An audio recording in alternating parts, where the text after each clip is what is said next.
Hola, ¿qué tal? Mi nombre es Laura Ortega y el día de hoy vamos a platicar de cómo nos fue en el examen de la UNAM de esta vuelta que acaba de ocurrir en el 2024, que es para el sistema escolarizado, aunque también aplica para el SOIET y el sistema abierto. En este caso sería solamente del apartado de física y del área uno en particular. He visto algunos comentarios por ahí en redes sociales de que sintieron un poquito pesado tanto el apartado de mate como de física en el examen real.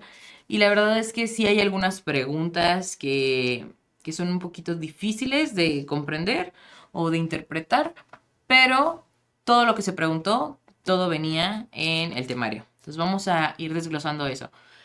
¿Qué temas vienen? ¿Qué preguntas fueron? Un más o menos, no les voy a dar las preguntas como tal, porque en realidad pues nada más es lo que recordamos del examen. ¿Y qué preguntas son típicas del examen de la UNAM? ¿Va? Entonces vamos a iniciar con el primer apartado. Siempre el examen va en orden de cómo viene en la guía. Entonces descárguense su guía oficial cuando la tengan. Siempre se nos la da la UNAM una vez que pagamos la ficha. Y en la parte de física, el primer apartado es el de cinemática. Hay que recordar que la cinemática pues es esta parte del movimiento. Entonces siempre abre el examen con una parte de ese tipo, de velocidad, de rapidez, de aceleración. En este caso preguntaba rapidez media y es el típico ejercicio de que, ay, pues recorre tantos en tanto tiempo, tanto tiempo. Y entonces queríamos ver la rapidez media, ¿no? De cuál es la velocidad final de todo esto, ¿no? De todo el recorrido, sacar el promedio. Pero recuerden que la rapidez media es la distancia total entre el tiempo total, entonces hay que tener muchísimo cuidado con qué nos está preguntando el ejercicio. Una vez que termina la parte de cinemática, empieza la parte de fuerzas, leyes de Newton y ley de la gravitación universal. Ese es el punto 2. En este caso, el examen se centró primero en un ejercicio sobre fuerzas, que era de sumar fuerzas colineales que iban en la misma dirección y nos preguntaba de qué, pues qué iba a pasar, ¿no? Hacia dónde iba a ir la resultante. Y luego nos preguntaban un ejercicio sobre la inercia.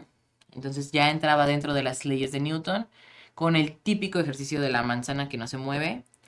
Y finalmente, de este apartado 2 en lugar de irse a la parte de la ley de la gravitación universal, preguntó de nuevo algo de Newton. Y esto es muy común. Las leyes de Newton son de los ejercicios favoritos del examen. Entonces se pregunta mucho sobre este apartado de fuerzas y leyes de Newton. Y la pregunta de la tercera ley de Newton era un ejemplo práctico sobre golpear con un martillo una pared con una fuerza de 50 newtons y nos preguntaba qué iba a pasar, ¿no? Incluso lo mencionaba el texto de, según la tercera ley de Newton, ¿qué ocurre? Entonces, ese tipo de situaciones pasan, que nos dicen, esto es lo que tienes que usar, pero dime qué ocurre después de que lo usas. Entonces hay que tener muchísimo cuidado, leer muy bien y ver qué datos tenemos. ¿Sale? Una vez termina eso, entra el apartado número 3, que es el de trabajo y leyes de la conservación. Entonces, lo primero es que nos preguntaban un ejercicio sobre la potencia para elevar con una rapidez constante un bloque de 2000 newtons a 3 metros en 15 segundos. Y la potencia, pues saber cómo se calcula. O, por ejemplo, a mí me sirve mucho para recordar las fórmulas el pensar en qué se mide, ¿no? O sea, si yo sé que la potencia se mide en cierta unidad de medida, esa unidad de medida de dónde viene, cómo la convertí. Entonces, eso me da la pauta de qué operaciones tengo que hacer. Ayuda muchísimo. Por ejemplo, en la rapidez, yo sé que la rapidez es distancia entre tiempo, porque es kilómetros por hora o metros por segundo. Entonces, ya sé qué datos tengo que utilizar para calcularlo. ¿Sí? Una vez que terminaba eso, siempre viene un ejercicio sobre la energía cinética o la energía potencial o ambos. Pero en este caso, el examen decidió poner un ejercicio que combine las dos, que era un ejercicio clasiquísimo de lanzar una manzana y que qué pasa cuando está a la mitad del camino, ¿no? Entonces te da primero ya sea la energía cinética o la potencial y nos pregunta la otra justo cuando va a la mitad del camino, porque hay que recordar que estas energías se relacionan. En realidad, pues esto es la energía mecánica. Entonces hay que tener muchísimo cuidado con la lectura del ejercicio, ¿va? Y ya, era todo lo que preguntaba. No preguntó nada sobre la conservación, sobre el ímpetu, la fricción, los procesos disipativos, nada de eso. Ya de ahí se brincaba directamente a termodinámica. Y venía la clasiquísima pregunta de termo. La que siempre viene. ¿Cuál es la diferencia de calor y temperatura? Siempre. Y yo lo que siempre les digo a mis alumnos es que siempre recuerden que el calor va a ser energía en tránsito. Entonces, si tú te acuerdas de eso, una vez que ves el ejercicio dices, claro, esta es. Porque siempre viene así escrito el calor en el examen de la UNAM. Y ya una vez que pasábamos eso, bueno, pues ya venía, por ejemplo, que calcular el punto de equilibrio, ¿no? La temperatura a la que iba a estar el agua después de revolver cierta cantidad de agua a una temperatura con otra temperatura. También preguntaba una conversión de escalas termométricas, pasar de kelvins a grados centígrados y qué se necesita para que haya transferencia de energía calorífica, ¿no? De que necesito que ocurra, ¿no? ¿Cómo dos objetos me van a tener esa parte de la transferencia del calor? Pues va a ser a partir de que tengan distintas temperaturas, que estén en contacto, cosas así. Entonces va a depender de las opciones. Casi siempre la respuesta es que tengan diferentes temperaturas y ya. Era todo lo de termodinámica. De ahí se brincaba directamente el apartado de ondas.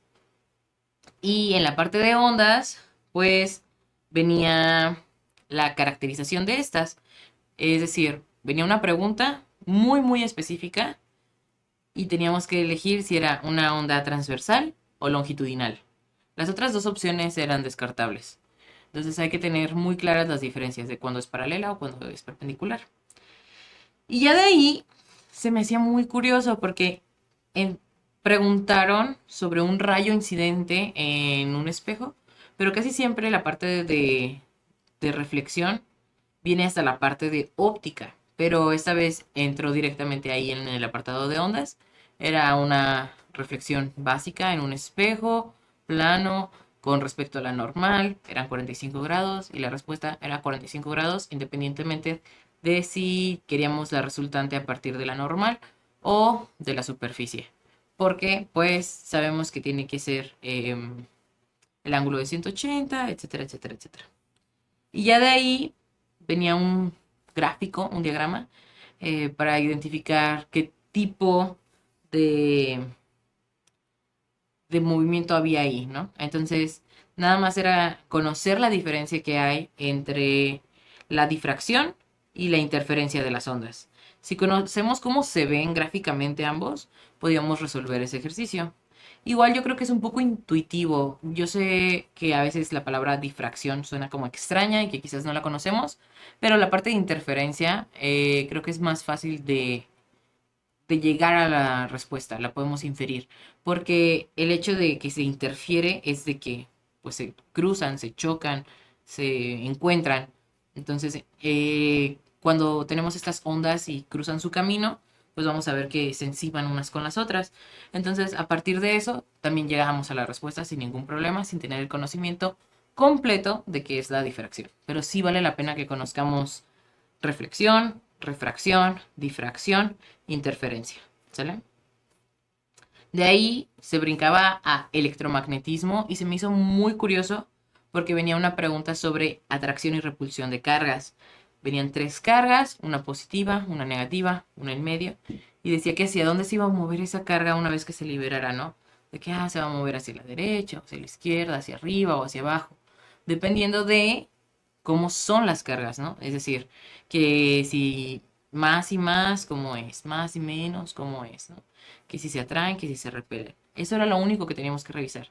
Y fue muy extraño, porque ese es un tipo de pregunta nuevo en el examen. Casi siempre la parte de electromagnetismo se centra en la parte de circuitos o de la ley de Coulomb. Pero no, esta vez decidieron centrarse en la atracción y repulsión de las cargas. ¿sale? Y fue todo lo que vino de electromagnetismo, en realidad. Y luego vino una pregunta que también fue muy curiosa. O sea, creo que en física decidieron como que experimentar un poquito más y poner preguntas que no son tan comunes, pero en realidad solo fueron como tres.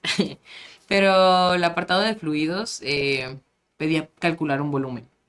Y nosotros vamos a decir de que, claro que sé calcular volumen, lo veo en la escuela todo el tiempo, pero para calcularlo era a partir de la densidad del objeto.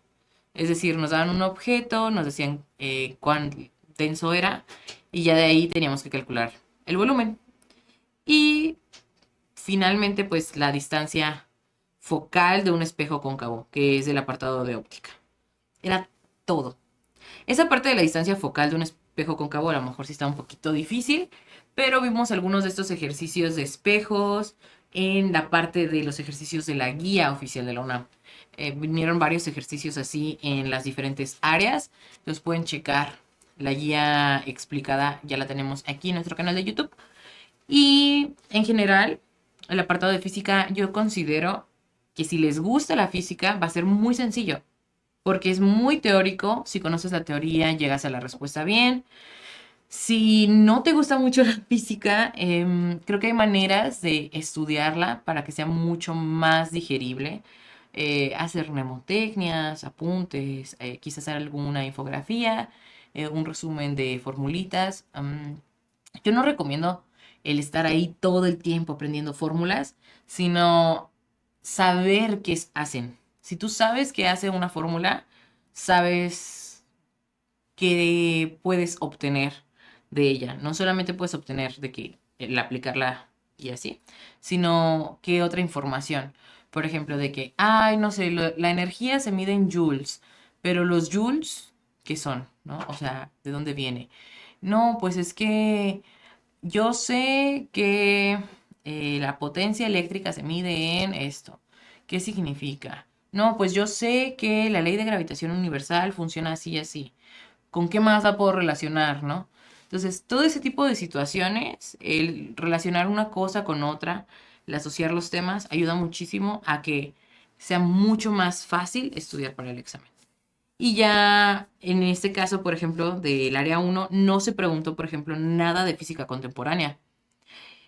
Y es extraño, porque normalmente sí se pregunta, y sé que en otras áreas sí preguntaron. Por ejemplo, me parece que en área 2 hubo una pregunta de física contemporánea, clasiquísima, que fue la pregunta del Nobel, ¿no? De Marie Curie. Pero me parece que no venía en el apartado de física, venía en química. Porque pues sabemos que Marie Curie hizo esta parte del descubrimiento y la utilización, ¿no? De elementos químicos, pero también de la parte física fue importante. Entonces, conocer esas cosas de la física contemporánea sí ayuda, pero tampoco tenemos que centrarnos en todo lo que viene, porque claro, viene que el experimento de Rutherford, la espectroscopía, la radiactividad, la fisión, la fusión, la energía nuclear, la física moderna. Pero en realidad en el examen han preguntado modelos atómicos, de que Rutherford, Bohr, etcétera, lo de Marie Curie por la radiactividad y preguntas de fisión y fusión nucleares. Pero son muy sencillas como las que vimos en las preguntas random. Entonces, eso es lo que yo les recomiendo que repasen.